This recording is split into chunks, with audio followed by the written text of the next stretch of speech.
membahas terkait dengan sejarah perpajakan. Dimulai dari zaman kerajaan hingga saat ini yang perlu kalian ketahui. Let's go!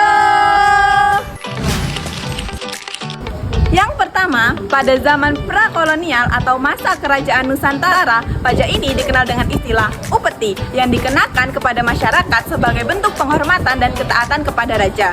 Nah, upeti ini umumnya berupa hasil bumi atau hasil kerajinan tangan.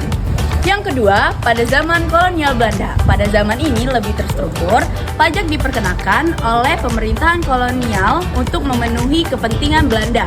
Pajak seperti pajak tanah, pajak penghasilan, dan pajak ekspor diperkenalkan. Dan yang ketiga, di zaman kependudukan Jepang, di mana pada tahun 1942 sampai 1945 sistem perpajakan diubah dan pajak digunakan untuk mendukung kepentingan Jepang dalam urusan perang mereka. Dan pada masa ini juga pajak yang dikenakan yaitu seperti pajak tanah, pajak konsumsi, dan juga pajak penghasilan. Pada masa awal kemerdekaan yaitu tahun 1945, sistem perpajakan mengalami reformasi. Pemerintahan mengambil alih fungsi perpajakan dari pemerintahan kolonial dan mampu menerapkan berbagai jenis pajak. Reformasi perpajakan. Pada tahun 1980-an, pemerintah Indonesia melakukan reformasi perpajakan, termasuk menyederhanakan struktur perpajakan, memperkenalkan teknologi dalam administrasi perpajakan, serta meningkatkan kepatuhan dan penegakan hukum perpajakan.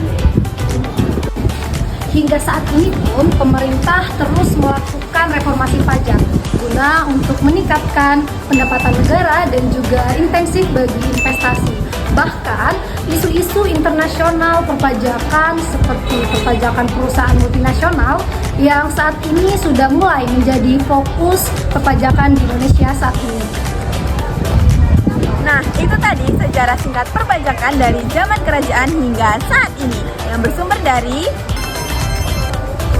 Ingat ya teman-teman, orang pajak bayar pajak. Jangan lupa bayar pajak. Bye-bye!